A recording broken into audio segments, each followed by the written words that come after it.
অবশেষে 1 বছরের আগেই আমাদের এঁচোড় গাছে এঁচোড়ের ফ্রুটিং স্টার্ট হয়েছিল। আজকের দিনে আমরা এই গাছগুলি প্ল্যান্টেশন করেছিলাম, যার বয়স 1 বছরের আগেই ফ্রুটিং স্টার্ট হয়েছে। আজকে তার ফল আমরা আপনাদের সামনে তুলে ধরলাম।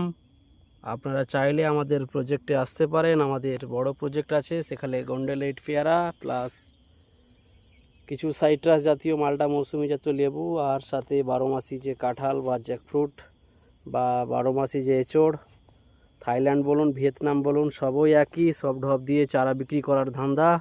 আপনারা দেখলেন, আপনাদের দেখালাম। অবশেষে 1 বছরের আগে আমাদের ফ্রুটিং স্টার্ট হলো। আপনারা চাইলে আমাদের এখানে ভিজিট করতে পারেন।